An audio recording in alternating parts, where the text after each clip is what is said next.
Մեր Տեր Հիսուս Քրիստոս, որի անով այսօր հավաքված ենք այս վայրի մեջ, եւ այդ անունն է միայն, որ մեզ հավաքել է, ուրիշ ոչ մեկ բան չէր կարա մեզ այսօր հավաքել։ Գիտեք, մինչև խոսքին անդրադառնալը, ուզում եմ բարևներ փոխանցեմ մեր Երևանու տարածքի եկեղեցու կողմից, որովհետեւ ժողովուրդը իմ գալուց առաջ ասին, որտեղ որ կլնես, այնտեղ մեր քույր եղբայրներին բարև կփոխանցես։ Տերը օրհնի ձեզ, Տերը օրհնի ձեզ։ Սրտանց սիրով։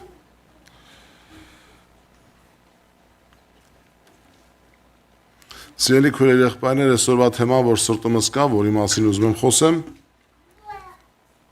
ինքը շատ արդիական մի թեմա է այսօր եւ շատ մի կարելի ասել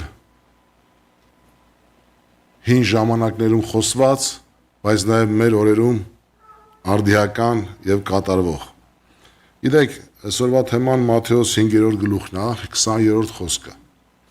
Այստեղ հետարքիր մի հատված կա, որ միգուցե շատերս կարդացել ենք, ժամանակին ես էլ կարդացել եմ, այդպես անցել եմ, ուզում եմ մի հատ ուշադրություն դարձնենք այս համարին։ Մատթեոս 5:20։ Որովհետև ասում եմ ձեզ, եթե չավելանա, ավելին չլինի ձեր արդարությունը, ավելի քան դպիրներինը եւ փարիսեցիներինը, բնավ չեք կարող մտնել երկնքի արքայությունը։ Գիտեք, երբ որ ես այս համարը կարդում եի առաջ, դե Աստվածաշունչը որ կարդում ենք, միշտ այդ փարիսեցիների դպիրների մասին վատ բաներ ա գրած, էլի լավ բան չկա գրած։ Դե ես մտածում եմ, դրանք ես իմ ով են։ Ով են այդ փարիսեցիների դպիրները, որ դե մենք այսօր հավատացյալ ենք, մենք այսօր ավելի սուրբ ենք, մենք այսօր ավելի լավն ենք։ Դե փարիսեցիների դպիրների համար մենակ վատ բան ասում, հետո ով են դրանք, որ մեր արդարությունը դրանից ավել լինի։ Հա ժողովուրդ ջան։ Բայց հետարքին է գիտեք, որ նա երբ որ տարիներ անցավ եւ ես սկսեցի ուսումնասիրել ավելի Աստվածաշունչը, հետագայում երբ որ սկսում ես ուսումնասիրել ովքեր են այս փարիսեցիներն ու դպիրները, գալիս ես լուրջ փաստի առաջ ես կանգնում։ Շատ լուրջ։ Գիտեք ովքեր են սրանք։ Մի կարճ մի քանի խոսք ասեմ այդ մասին, ինչ մարդիկ են սրանք։ Մենք մի անգամից ասում ենք սրանք են կեղծավորները, են փարիսեցիները, դա մենք այդպես գիտենք։ Բայց հետարքիր է Իսրայելում այսպես կար, ովքեր ուզում էին ապագայում Իսրայելում լուրջ մարդիկ լինեին, իրանք այդ երեխեքին, որ մեծանան Աստծո մեջ, 4-5 տարեկանից տանում էին հատուկ դպրոց։ Հազիվ հավաքում էին եւ սկսում էին դասը։ Առաջի դասը որ անում էին, մեղրախորիսը տալիս էին, ասում են առեք եւ կերեք այդ երեխաներին։ Եվ առաջի դասը մեղրախորիսի ուտելն էր։ Երբ որ ուտում էին երեխեքին ասում են, լսա երեխեք, համով էր, ասում են, հա, քաղցր էր, հա, ասում են այսու այդ այն խոսքը, որ պիտի սովորեք Աստծո խոսքից։ Սրանից քաղցր անելու ձեզ համար, այդպես պիտի սովորեք։ Այսով լուրջ սկսում էին Աստծո խոսքի ուսուցանում։ Հետո այդ երեխեքը որ սովորում մեծանում էին, տարիներն անցնում էր, զտվում էին, ավելի լավերին ընտրում էին հաջորդ փուլին, ավելի լավերին ընտրում էին, եւ սրանք երկար սովորելուց հետո շատ չեմ ուզում երկարացնեմ այդ մասը, հասնում էին նրան, որ նրանց մեջից շատ քչերին ընտրում էին հետագայում Իսրայելի մեջ վարդապետներ լինելու, ուսուցիչներ լինելու եւ դպիրներ լինելու համար։ Ովքեր են այդ մարդիկ, դրանց մեջից ընտրվում էին մի քանիսը Իսրայելի ծերերի հետ, այսինքն Իսրայելի նրանք, որոնք վարդապետներ էին, Իսրայելի վարդապետների հետ քայլելու համար, որպեսզի ճիշտ հասկանաք, օրինակ Պողոս առաքյալը Գամաղելի ոտքերի մոտ գրված է, չէ՞, այսինքն վարդապետը Գամաղելն էր եւ իր մոտ աշակերտներ կար։ Եվ հիմա հետարքին է նրանում, որ արդեն այդ նրանք, որոնք վարդապետի հետ քայլում էին, նրանք ավելի ուսուցանվում եւ ավելի պրակտիկորեն կրթված էին դառնում։ Բացի այն, որ տարիներով սովորել էին, արդեն ավելի կրթված, որպեսզի հետագայում վարդապետը, երբ որ արդեն ի վիճակի չլներ գործելու կամ մահանար, դրանցից մեկը իրենց տեղը վարդապետ լիներ, իսկ մնացածը դառնում էին դպիրներ, որոնք այդ մարդիկ Աստվածաշունչն էին գրում։ Իրանք այն ժամանակ չեն կարող։ Հիմա ես որ տպագրությունն անում ենք, զանգում ասում եմ, այսքան հազար հատ ինչ գույնի, ես ինչ Աստվածաշնչից տպեք։ Բայց այն ժամանակ այս դպիրները նստած մագաղաթի վրա ձեռով էին գրում։ Այս մարդիկ լուրջ մարդիկ էին։ Փարիսեցիական ժողովուրդը, որը այդպես համարվում էր հոգևոր համայնք, հոգևոր ժողովուրդ, բոլորը այս մարդիկ էին։ Եվ ես նայում եմ, այս մարդիկ բանից պարզվում Աստծո խոսքի լավ իմացություն ունեին։ Այս մարդիկ տարիներ կրթվել էին հոգևոր կյանքի մեջ։ Այս մարդիկ այնքան լուրջ մարդիկ են իրանց համարում։ Եվ այդպես էին համարվում։ Եվ հետարքին այն, որ ես ուսումնասիրում եմ, նայում եմ նրանց արդարությունն ինչպիսին էր։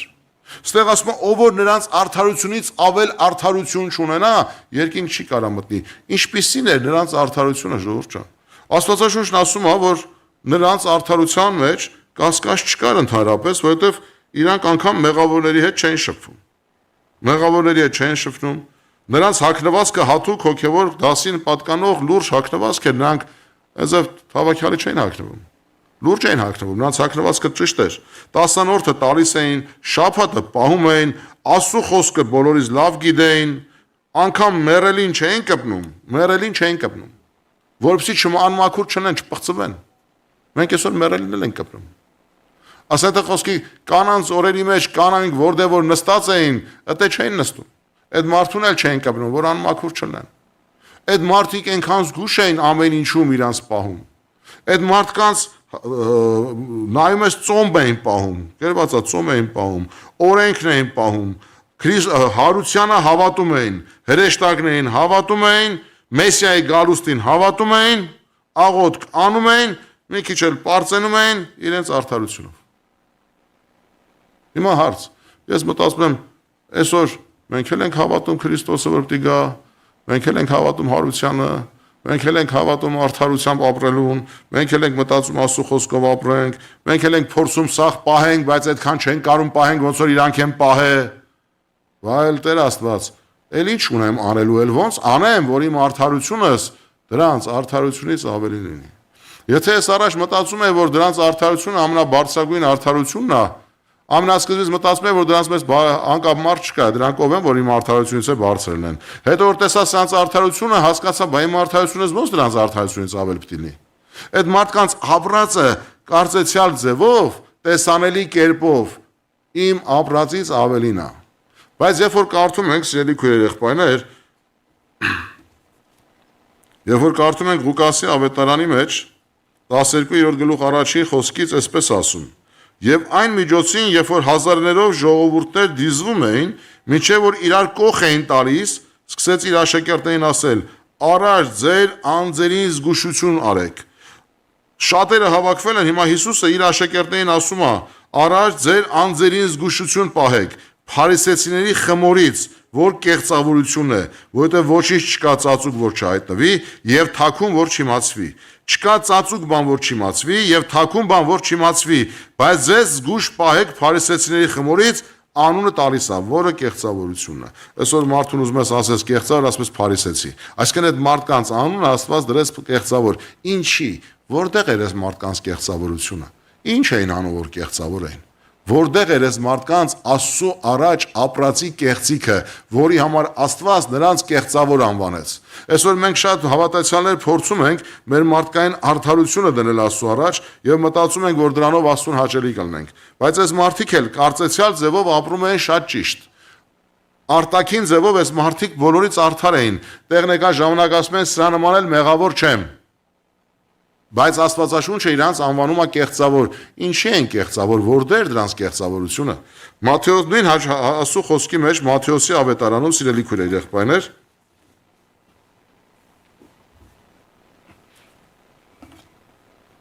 Մատթեոսի ավետարանի մեջ 23-րդ գլուխ 25-ից 28 խոսքում այսպես ասում. Վայ ձեզ դպիրներ, փարիսեցիներ, կեղծավորներ, որ մաքրում եք բաժակի եւ սկառակի դրսի կողմը, բայց ներսը լիքն եք հափշտակությունով, անիրավությունով, հափշտակությունով եւ անիրավությունով։ Անիրավությունը չեմ ուզում բացատրեմ, կարծում եմ բոլորը շատ լավ գիտեք ինչ է նշանակում։ Կույր փարիսեցի, առաջ մաքրի բաժակի եւ սկավառակի միջը, եւ նա այսօ դուրսն էլ մաքուր կլինի, բայց ես դպիրներ եւ փարիսեցիներ, կեղծավորներ, որ նման եք ծեփած գերեզմանի, որ դրսևանց գեղեցիկ եք երևում, բայց ներսևանց լիքն եք մեռելի ոսկորներով, ամեն պղծություններով, անպես էլ դուք դրսևանց արդար եք երևում մարդկանց, բայց ներսևանց լիքն եք կեղծավորությունով եւ անօրությունով։ Բայց այս դպիների ֆարիսեցիներ, կեղծավորներ, որ եւ այսպես շարունակում է։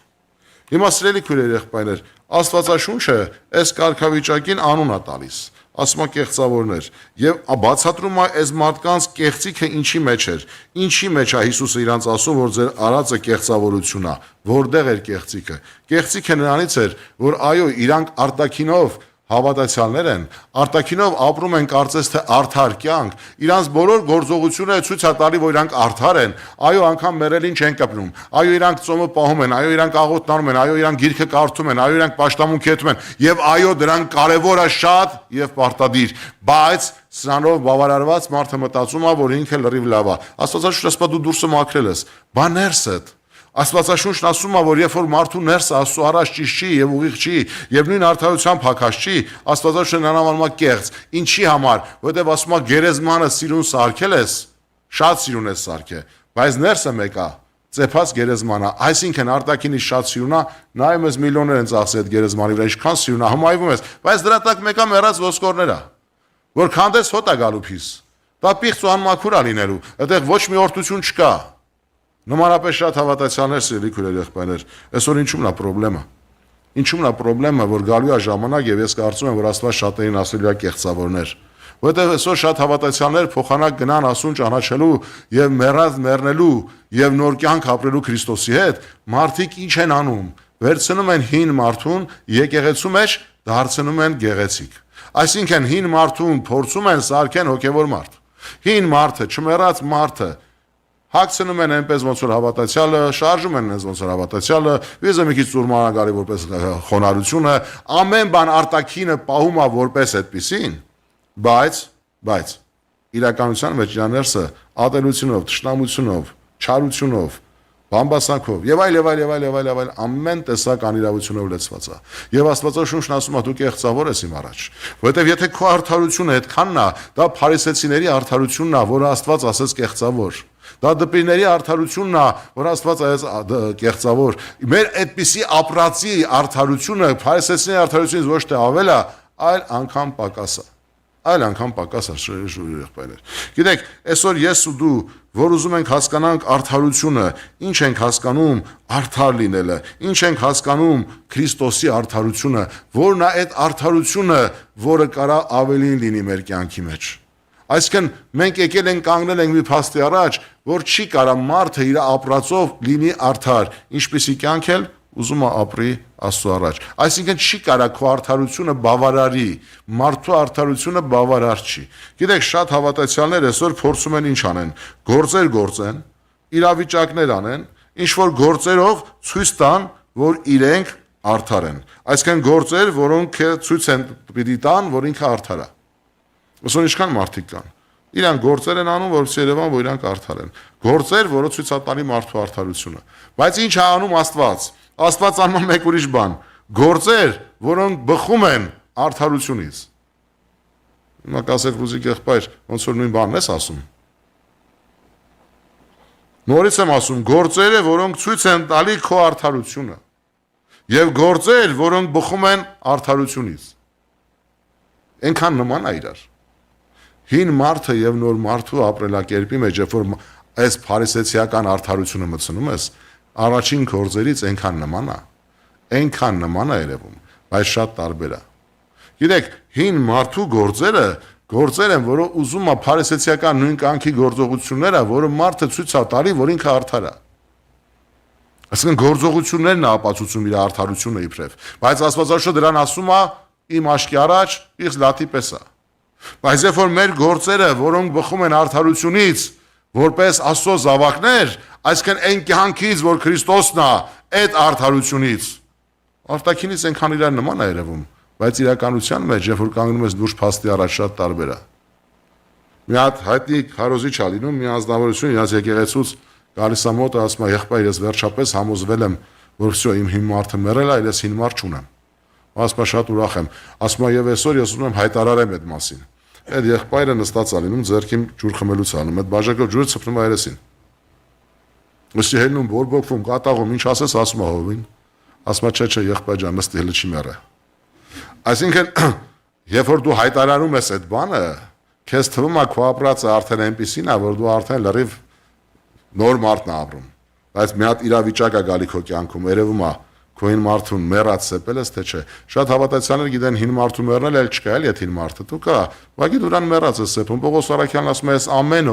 ամեն օր այս աշխարհի համար է մեռած, ես էլ աշխարհի համար։ Ոչ չի ասում, հիշում եք այն օրը, որ ես ապաշխարեցի, վերստին ծնվեցի,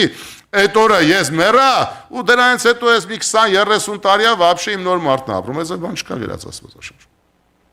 Գրած է, որ ամեն օր ես կանգնած եմ այդ փաստի առաջ, ամեն օր կանգնած եմ այդ խնդիրի առաջ, որ ամեն օր ես հին մարդուն մեռած պիտի համարեմ, եւ ամեն օր նոր մարդուն բերակակերակրեմ եւ սնուցանեմ։ Լինում է շատ ժամանակ ես միշտ ասում եմ այս բանը, որ գալիս ասում են Ռուզիկ ախպեր, այս ինչ մարդը sense բան է ասում, այս ինչ հավատացյալի, այս ինչ ծառայողի, այս ինչ եղբոր կամ այս ինչ իրա։ Ասում եմ, այն մարդ իր այդ գործ չունեք, մեղք կա, աղոթեք իր համար։ Այդ մարդը իրականում իր հին մարդն է գլուխ բարձրացել, իր հին մարդը իր նոր մարդուն չի սիրում։ Ինքը իր մեջ կռիվ ունի, էլի, ինքը իր հետ կռիվ ունի, հիմա իր հին մարդու նոր մարդը իր հետ կռվում, ուղղակի հին մարդը գլուխ է բարձրացրել։ Եթե իր հին մարդը իր հետ չունի, եկեղեցու հետ ոնց կունենա։ Այսինքն խնդիրը ինչու՞ն է, արդյոք, սիրելի քույրեր եղբայրներ, ես որ գա ժամանակը կանգնեմ Աստծո առաջ։ Մենք եկավ ժամանակը կանգնանք Աստծո առաջ։ Ինչ ենք ասելու Աստծուն։ Արդյոք իմ արդարությունը բավարարելու է, որ ես կանգնեմ դարպասների մոտ, հայրն ասի, վայ, բարով ես եկեք, քո արդարությունը չափեցինք, տեսանք, որ բարի է, կշռվեցիր, արդար գտնվեցիր, մտի ներս։ Այսպիսի խոստում կա Աստվածաշնչում։ Ես չգիտեմ, կարող է ինչ-որ մեկի համար կա, բայց Աստվածաշունչը պարզ ասում է, եթե ձեր արդարությունը ավելին չլինի։ Ու ես մտածում եմ այդ մասին, բայց մի քիչ հետո կասեմ։ Հիմա ուզում եմ կարդամ մեր բոլորի համար Կորինթացի թղթից, սիրելի քույրեր եղբայրներ, առաջի Կորինթացիս, առաջի գլուխ 30 խոսք։ Ստեղ հետարքիր է, Աստվածաշունչը ասում է, իրականում մենք ով ենք եւ որտեղից ենք։ Էսի պիտի ամեն մեկս լավ գիտակցենք եւ հասկանանք։ Ասում է առաջի Կորինթացիս, առաջի գլուխ 30 խոսք։ Եվ դուք նրանից եք Հիսուս Քրիստոսում։ Եվ դուք նրանից եք Հիսուս Քրիստոսում, որ Աստվածանից մեզ համար եղավ իմաստություն, արդարություն եւ սրբություն եւ փրկություն։ Դուք նրանից եք, այսինքն Հիսուս Քրիստոսից եք, որը դառավ մեզ համար արդարություն եւ փրկություն եւ արդարություն եւ սրբություն, որ ինչպես գրված է, նա որ պարծենում է, արդեն միայն Տերով է պարծենում։ Նրա պարծանքը իր արդարությունը էլ չի, Քրիստոսի արդարությունն է, որտեղ ինքը հասկանում է, որ արդեն, գիտեք, էսի մեծագույն շնորհքն է աստվածային կյանքի, որ իմ ու քո կյանքի մեջ եղել է, որ Հիսուս ասեց, հայրը իմ մեջ է բնակվում, ես ձեր մեջ եմ բնակվում։ Քրիստոս կյանքի բնակությունը, եթե չկա մեր մեջ, սիրելի քույրեր եղբայրներ, եթե մարդը չի հանդիպել Աստծուն իր կյանքի մեջ, ինքը հələ այն ժամանակները, որտեղ գրված է, օրինակ, Հոբի կյանքում, հետարքիր է, Աստվածաշունչն ասաց, որ Հոբը արդար է։ Անգամ գրված է, որ Աստված հայտարարեց, որ Հոբը արդար է։ Բայց Հոբի կյանքում տեսնում ենք, Հոբը պաշտում էր Աստծուն, ծառայում էր Աստծուն, բարիք էր անում Աստծո առաջ, զոհեր էր անում իր զավակների համար, գիտեր Աստծո մասին, լսել էր եւ ծառայում էր արդարությամբ Աստծո առաջ։ Բայց երբ որ Հոբը մի կյանք ապրեց տառապանքի եւ անցավ, Հոբը մի հետարքիր խոսք ասեց, որ ոչ մեկ էդի չէր կարող ասել բացի իրանից իր համար։ Ինքը ասեց մինչև հիմա ես Աստծուն ծառայելու պաշտել եմ, մինչև հիմա ես Աստծո մասին ականջից ծայրով լսելով եմ ապրել։ Այսինքն իր մասին լսելով իրան պաշտե ծառայել եմ։ Բայց հիմա ճանաչում եմ նրան, սիրելի քույրեր եղբայրներ։ Եվ նահարտությունը տասնապատիկ ավելին եղավ ճանաչելությունից հետո։ Այսօր սիրելի քույրեր եղբայրներ, շատերս եկեղեցու մեջ գալիս ենք, շատերս եկեղեցու մեջ կանք, բայց քանիս ենք կարողանում ասել, որ մենք ճանաչում ենք Աստծուն, որ մեր կյանքը փոխվել է, որ մեր ներսի մեջ աստվածային կյանքի բնություն կա։ Շատ երիտասարդների հետ խոսում ես, երիտասարդը մեծացել է եկեղեցու մեջ, հոգևոր ընտանիքում, բայց չի ճանաչում Աստծուն։ Ինքը մինչև հիմա պաշտում է, կամ էլ չի պաշտում իր հայրերի Աստծուն։ Ինքը աղոթում է իր հոր ու մոր Աստծուն։ Ինքը եկեղեցի է գնացել, որովհետև իր հայրն ու մերն են գնացել։ Բայց հենց իր կյանքի մեջ ինքը չի հանդիպել Աստծուն։ Եթե չի հանդիպեի Աստծուն, չի բացվի իր բնությունը, եթե չի բացվի իր բնությունը, կյանքի փոփոխություն չի կարող ապրած լինի։ Եթե կյանքի փոփոխություն չի ապրել, դա նշանակում է Քրիստոս կյանքի ներկայությունը չկա իր կյանքի մեջ։ Ինքը ունի արդարություն, բայց դաստիարակչական, ոչ թե Քրիստոս կյանքի բխած։ Գիտեք, Աստվածաշունչում այսպիսի խոսքեր կա գրված, ասում է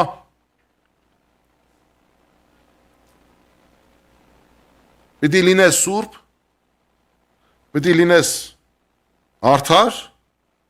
եւ պիտի լինես կատարյալ, որպեսզի մտնես երկնքի արքայությունը։ Որովհետեւ առանց կատարյալ լինելու, առանց սուրբ լինելու, առանց արդար լինելու, մարդը երկինք չի մտնելու։ Իմ առջև քայլեք, իմ առջև վարվեք եւ կատարյալ եղեք։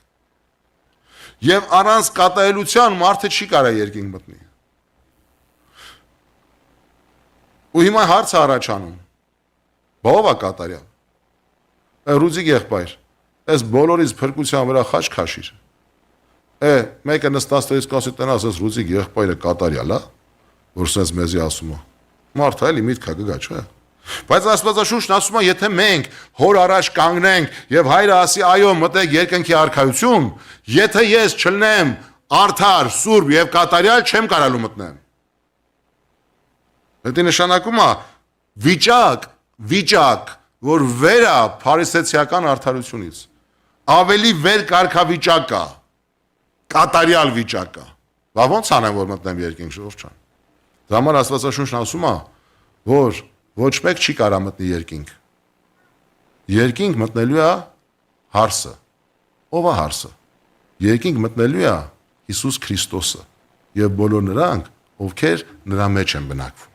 Այսինքն Քրիստոսի կյանքի ներկայությունը այս մեջ ունեն, ովքեր հագած են Քրիստոս։ Պատկերացնում ես գնում ես երկինք, հայրը նայում է, քեզ տենում է, ասում է՝ «Արի ներս, իմ սիրելի զավակ, սուրբ, կատարյալ եւ արդար»։ Եվ ում է տեսնում, որդուն է տեսնում։ Ինքը իմ միակ արդարությունը դա Քրիստոս կյանքի ներկայությունն է մեր ժողովուրդը։ Դա նոր մարդու բնությունն է, որը Քրիստոսի նման է։ Քրիստոս կյանքն է։ Եթե այսօր մենք դրան չենք գնում, դրան չենք փափագում, գիտեք, մարդը իր կյանքում շատ բաների կարող է հասնի։ Եկեղեցու մեջ պատիվ անուն հարգանք ձեռք բերի։ Կարող է այդ մարդը աշխարհի մեջ էլ լուրջ հեղինակություն ձեռք բերի։ Անուն ունենա շատ մեծ, բայց գա կանգնի Աստծո առաջ, Աստված այդ մարդուն ասի, ես քեզ չեմ ճանաչում։ Կեղծավոր ես դու։ Դու իմ անունով ես ապրել, բայց ինձ չես ճանաչել, դու իմ հետ չես քայլել։ Ինչի համար։ Ինչի համար սիրելի քույրեր եղբայրներ։ Ինչի համար է մարդը կանգնելու այդ փաստի առաջ, որովհետև այն շնորհքը, որ Քրիստոս առաջարկել է մարդուն ապրելու, ունենալու, որը կյանքն է Քրիստոսի, որ մարդը պիտի հավատա, այո, միայն Քրիստոսն է կյանքը, եւ կյանքը Քրիստոսի առաջարկածի մեջ է, մարդը սրան չի կարող հավատա։ Մարդը հավատում է, որ այս աշխարհի առաջարկածի մեջ է կյանքը։ Մարդը հավատում է, որ Սատանեն որ բաներ է առաջարկում, դիվական աշխարհը բաներ է առաջարկում, մարդը հավատում է, որ դրա մեջ բան կա։ Հավատում է, որ դրա մեջ բան կա։ Եվ դրա համար ինքը գիտակցաբար Աստծուն ոչ չի ասում, բայց երբ որ ինքը սատանային կամ այս աշխարհի առաջարկածին այո է ասում, ավտոմատ կերպով ինքը ասում ոչ է ասում։ Ու հետո գալիս է մի հատ իրավիճակ, որ ինքը ասում է ես փրկված եմ, ես էլ ասում եմ, երբ որ դու ասում ոչ ես ասել, եւ սատանային այո ես ասել, դու մերժել ես եւ դուր ես բացել սատանայի առաջ, նա եկել է քո կյանքը փչացնելու, կործանելու, ոչնչացնելու համար։ Դա համար շատերիս կյանքը փչանում է, շատերիս ընտանիքները դժվարություն է ունենում։ Եվ սատանան հաջողություն է ունենում մեր ընտանիքների մեջ։ Շատ հաջող մենք ասում ենք ինչի է այսպես Աստված։ Ես քո զավակն եմ, ինչի է այդպես, բայց չեն կարող ասենք Տեր, չէ որ իրավիճակների մեջ մենք հին մարդուն շալակած ապրում ենք, մենք հին մարդու բնությունով շարունակել ենք ապրել, մենք նոր մարդուն մերժել ենք, ամբողջությամբ կերակրում ենք մեր հին մարդուն եւ մեր հին մարդը ուղակի արդարության կերպար վեկալած, ձևը սովորած, բայց իրականությամբ ոչ Աստծո հետ ապրում է, որովհետեւ հին մարդու բնությունը ամբողջությամբ հակառակորդի բնությանն է նման։ Դրա համար սիրելի քույրեր եղբայրներ, այսօր ինչ է նշանակում ավելի լինել, քան թե փարիսեցիների եւ դպիների արդարությունը։ Միակ արդարությունը, որ ավելին է, դա Քրիստոս կյանքի արդարությունն է, որ Քրիստոս շնորհքով տվել է մեզ, որ բնակվում է մեր մեջ եւ Աստված նայելով մեզ արդարը հայտարարում մեզ։ Գիտեք սիրելի քույրեր, ես չեմ ասում, որ Գիտեք, այն ինչ որ խոսեցինք, պաշտամունքի գալը, աղոտ քանելա, պարկեշտ հագնվելա 10-րդ, դրանք բոլորը կարգեր Աստվածաշից դրված։ Դա մեր կյանքում պիտի լինի, բայց դրանք չի որ մեզ ցույց են տալի, այլ դրանք պիտի բխեն այն կյանքից պիտի բխեն։ Կյանքից պիտի բխեն։ Ես ես վերջում մի հատ անձնավորություն երիտասարդ հարցրեց, բացատրում եմ, ասում եմ ինչն էր պատճառը, որ դու լավ կարդում ես, լավ աղոթում ես, ուրախանում ես պաշտամունքի եթալու եւ այլ սուրբեր շփվելու, հիմա դա չկա։ Դա ասում են տկարացել եմ։ Ասում եմ ես էլ ասում եմ ավելի խորը բան քեզ։ Դու դուր ես բացել սատանայի առաջ, քո մարմինը բռնված է նրա կողմանը, որովհետեւ դրանք նշանակությունն ու հետևանքն են սատանայի ներկայության քո կյանքում, իշխանության քո կյանքում։ Ոնց Ռուզի եղբայր ասում եմ, բարձ եմ ասում քեզ։ Երբ որ մարդը դուր է բացում հակառակորդին իր կյանքի մեջ, որ մարդը հավատում է, որ այս աշխարհի եւ սատանայի առաջարկածի մեջ կյանք կա, իրավունք է տալի իր վրա, եւ այդ մարդում այդ առաջի, որ մարդը հիվանդանում է, ասում են սրանք պրիզնիկներն են, չէ՞, ոնց կարելի հայերեն ավելի կուլտուրական է ասել, ոնց որ նշաններն են, որ այս մարդը այդ հիվանդությունն ունի։ Ասում եմ նշաններից առաջինը Աստծո խոսքից հեռանալ, չկարդալ, չուզենալ կարդալ, ժամանակ չտալ։ Երկրորդը աղոթքը ներկայություն, Աստծո ներկայություն չփնտրել, փախնել Աստծո ներկայությունից, որտեղ աղոթքը Աստծո ներկայության միջոց է։ Դու կնաս պաշտամունքին նստես, երգես, աղոթես, նորմալ,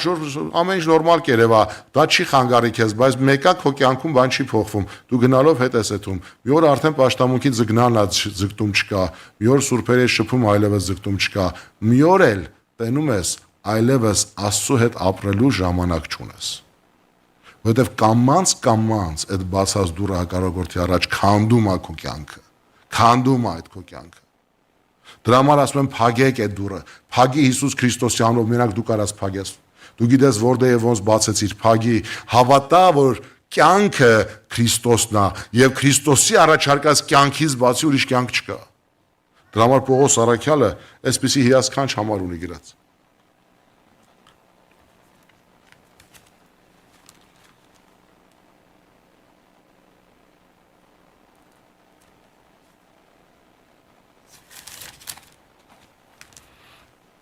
Ժորժան, այս համարը շատ հիասքանչ Պողոս առաքյալը ներկայացնում է մի կարգավիճակ, շատ կարևոր,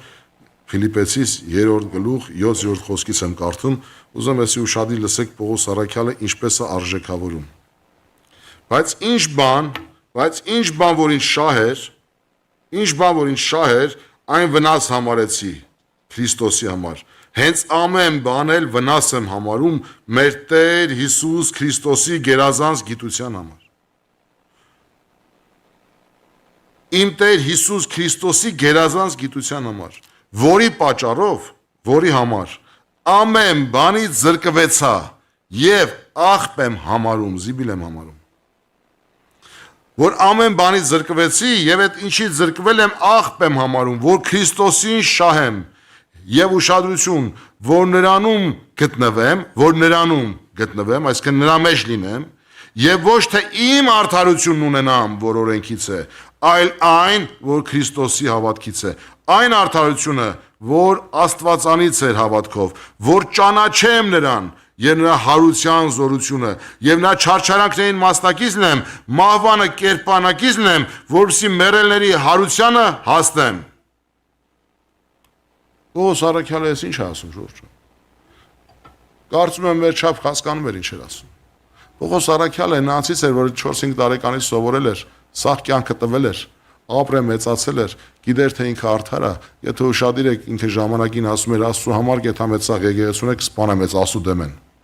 եւ հալածում էր եկեղեցին, բայց ինքը գիտեր արդարության համար անում։ Հասել էր Գամաղելին աշակերտելու եւ մեծ հավանականություն կար, որ ինքը լինելու էր վարդապետը Իսրայելի։ Մեծ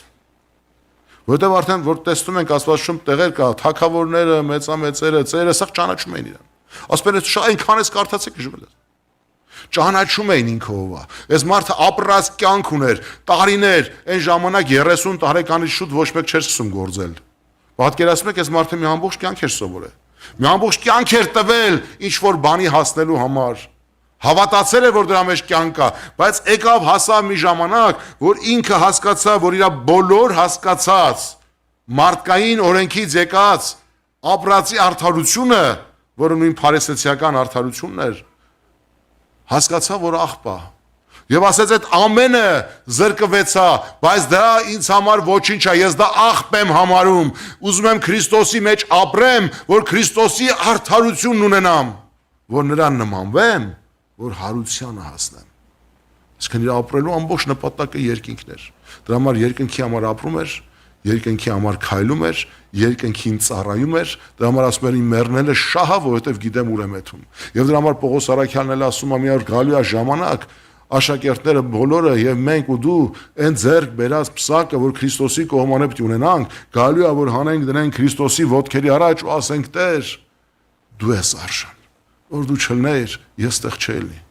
Էսի քո շնորհքն է, որ այսօր ես երկնքում եմ։ Քո արդարությունն է, որ ես երկնքում եմ։ Այս պսակը քոնն է, իմը չի, ես սրա արժանիքը չունեմ, որովհետև էսի իմը չի, սա քոնն էր, առանց քեզ ես չէի կարող ստելնել։ Դնում եմ քո ոտերի առաջ ողջ փառքը քոնն է։ Ժողովուրդ ջան, այսօր մենք ինչ արդարությամբ ենք ապրում։ Այսօր որ արդարությամբ ենք քայլում, արդյոք այսօր մենք անում ենք գործեր, որ ցույց տանք, որ մենք արդար ենք, թե մենք արդեն Քրիստոս կյանքի արդարությունը հագած, այդ Քրիստոս կյանքից բխած գործեր են գործում, որը փառավորում է ոչ թե մեզ կամ ցույցատալի ով ենք մենք, այլ ցույցատալի ով է Աստված եւ փառավորում է Հիսուս Քրիստոս անունը սիրելի քույր եղբայրներ։ Մտորը մեզ օգնական լինի։ Տերը ուշ տա եւ Տերը զորացնի, որպեսզի մենք լավ հասկանանք, որ այսօր եթե ես ու դու կանք եւ փափագում ենք ամեն օր Տիրոջ հետ լինել, այս կյանքում Քրիստոսից թանկ մեկը չունենք։ Հավատացեք, Քրիստոսից կարևոր, արժեքավոր մեկը չունենք։ Եվ դրա համար քո կյանքում պատահած բոլոր իրավիճակների մեջ, երբ որ կհանդիպես ինչ որ խնդիրների, հիշի մեկ բան։ Այն կյանքը, որ Քրիստոսից ունես, այս երկրի վրա չկա մեկ արժեք, որի համար կարաս կորցնես։ Այս երկրագնդի վրա չկա մի մարդ, որ այդքան արժեք ունի, որ նրա պատճառով քո հարաբերությունը, քո հարազատությունը եւ քո փրկությունը կորցնես։ Քո քաղցր հաղորդակցությունը Քրիստոսի հետ կորցնես, մնա Հիսուսի մեջ, մնա Հիսուսի հետ եւ մնա Հիսուսի համար ապրելով։ Եվ ամեն բանի մեջ թող Տերը բարձրանա, Տերը գովաբանվի եւ Տերը փառավորվի ամեն մեկիս կյանքում, ամեն։ Եվ թող Տեր Հիսուս Քրիստոսի անունով օրհնված լինեք դուք եւ ձեր ընտանիքները։ Ամեն, ամեն։ Աստված օրհնի։